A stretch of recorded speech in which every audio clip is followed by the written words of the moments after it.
E aí, pequeno investidor, mês de abril foi um mês muito bom, hein? Cheio de feriado. Porque para o mundo dos investimentos foi horrível. A bolsa de valores caiu pouco mais de 10% no mês, um dos piores resultados para um mês de abril dos últimos, 10 anos. Muito ruim. Mas isso não quer dizer que a gente não tenha feito os nossos aportes. Afinal de contas, nessas horas, boas oportunidades começam a aparecer ainda mais. Então, nesse vídeo, eu vou te contar quais foram os meus aportes e os motivos que me levaram a escolher cada uma dessas empresas e fundos imobiliários.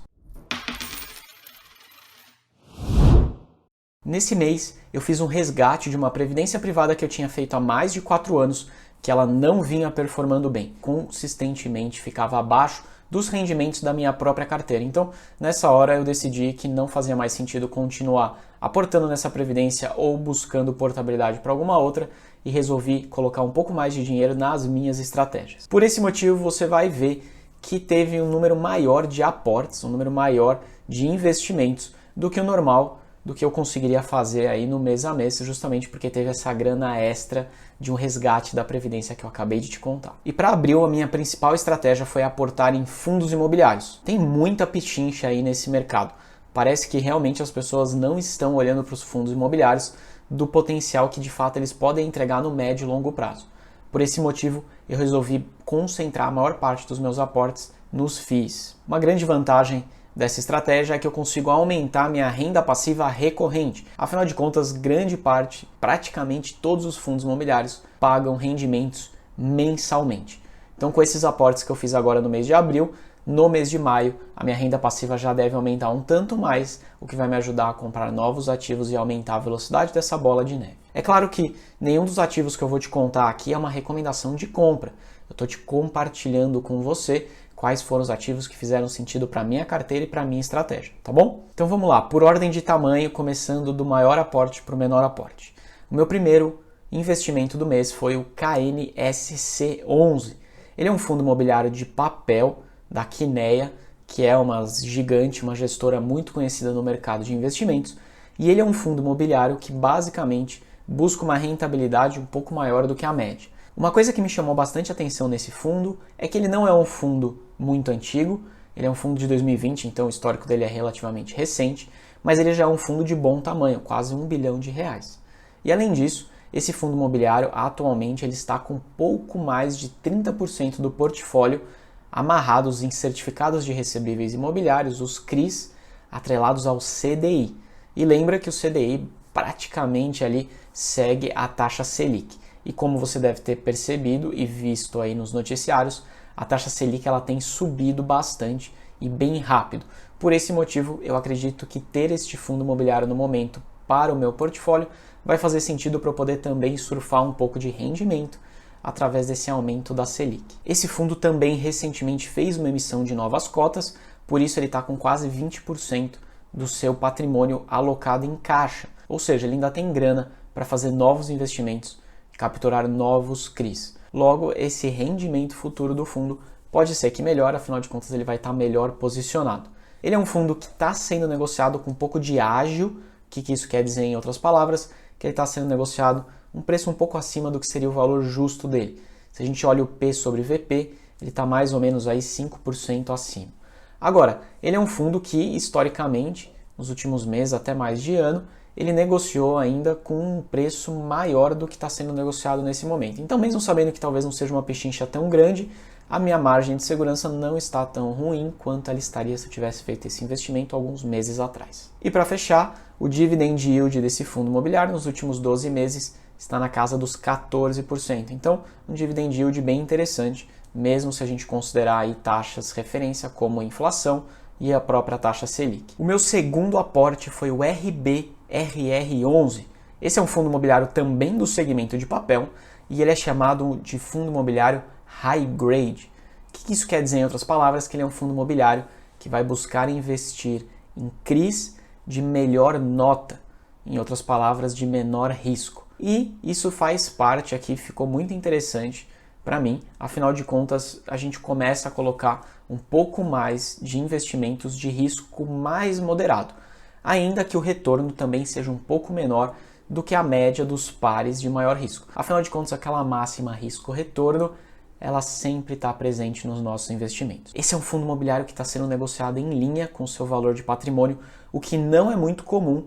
Normalmente, fundos imobiliários de papel sempre estão sendo negociados um pouquinho acima do valor patrimonial, o que também parece bastante interessante. Como a gente vê nesse momento uma taxa de juros subindo, subindo e subindo, e a economia ainda patinando com não muitas perspectivas aí de curto prazo interessante, para mim fez sentido começar a colocar um fundo imobiliário com um pouco menos de risco, um pouco menos apimentado na minha carteira, assim eu consigo equilibrar um pouco melhor entre o meu portfólio de investimento. E bom, como esse é um fundo de menor risco, o dividend yield dos últimos 12 meses desse fundo imobiliário está na casa dos 11%.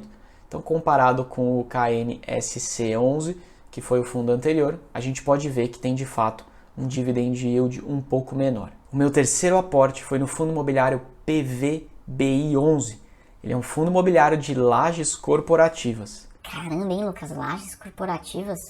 Que risco, hein? Lajes corporativas têm, obviamente, uma dúvida do que vai acontecer no futuro com o trabalho à distância via home office. Mas esse fundo imobiliário tem uma característica que me chamou muita atenção. Ele é um fundo que, basicamente, todos os imóveis estão localizados em área premium da cidade de São Paulo, na região da Faria Lima, que é uma região muito concorrida e é uma região que, de verdade, a taxa de vacância está bem baixa. Portanto, na minha leitura de mercado, imaginando que mesmo que os fundos imobiliários, as lajes corporativas venham a sofrer, aqueles fundos que tiverem imóveis de boa qualidade e imóveis bem localizados tendem a sofrer menos. Por esse motivo, eu resolvi colocar um pouco mais de fundos imobiliários de tijolo do segmento de lajes corporativas na minha carteira, e especificamente eu escolhi o PVBI11 porque os imóveis deles são top de linha, de excelente qualidade. Os inquilinos desses imóveis também são inquilinos muito robustos, com contratos ótimos, e a taxa de vacância dele atualmente está em 0%. Então é um fundo imobiliário que vai aí pagar bons rendimentos com uma segurança interessante. Ele é um fundo que está sendo negociado com desconto, se a gente olhar para o indicador do valor patrimonial, mas se você comparar com outros fundos de lajes corporativas, você vai ver que talvez ele esteja um pouquinho acima da média. E como era de se esperar, fundos de tijolo estão com dividend yield num patamar menor do que fundos de papel. Esse fundo em questão, ele teve um dividend yield nos últimos 12 meses na casa de 7%. Mas tudo bem, afinal de contas, não é a minha principal foco e minha principal estratégia receber dividendos robustos desse fundo. A minha estratégia é ter ativos reais de boa qualidade e bem localizados, porque em momentos de inflação e momentos de crise, ativos reais sempre ajudam a dar uma segurança extra na carteira. O meu quarto aporte também é um fundo imobiliário de tijolo, foi o XPLG11. Ele é um fundo imobiliário do segmento de logística e ele é um fundo que eu já tinha na minha carteira de longa data. Nesse mês, especificamente, eu resolvi fazer novos aportes, comprar novas cotas desse fundo imobiliário e aumentar um pouquinho a minha posição. Ele é um fundo imobiliário que tem imóveis em boas regiões, perto de rodovias, afinal de contas, um fundo imobiliário com centros de distribuição precisa estar perto de boas malhas viárias. Então ele é um fundo que tem boa localização na maioria dos seus ativos e, além disso, ele está com uma taxa de vacância um pouco mais alta do que o normal. Porém, essa taxa de vacância vem caindo. Isso é interessante porque o fundo ainda existe um potencial vago para novas alocações, o que faria com que o nosso rendimento por cota aumentasse.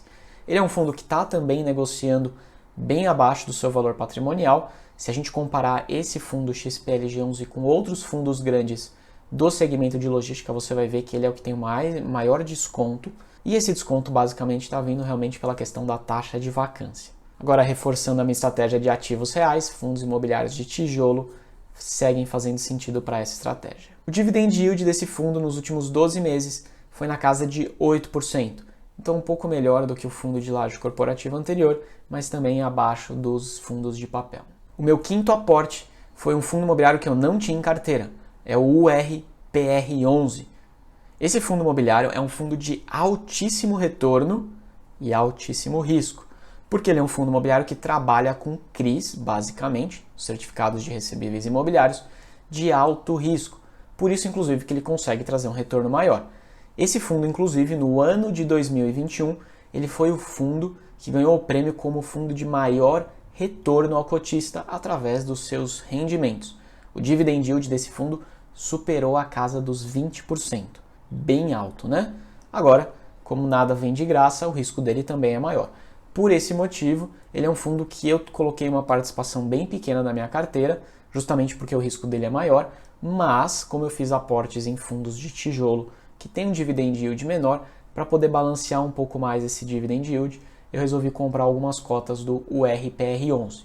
Ele é um fundo imobiliário que eu não tinha na minha carteira e ele está neste momento passando por uma nova emissão de cotas. Ele vai praticamente dobrar de tamanho, chegar a quase R$ 1 bilhão de patrimônio.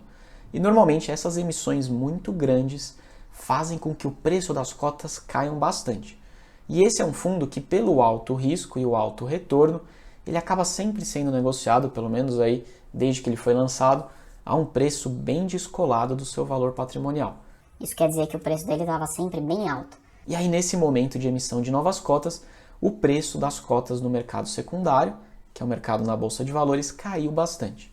Ele ainda está sendo negociado com ágio, ou seja, ele ainda está sendo negociado acima do seu preço de valor patrimonial, mas um valor abaixo do que vinha nos últimos meses.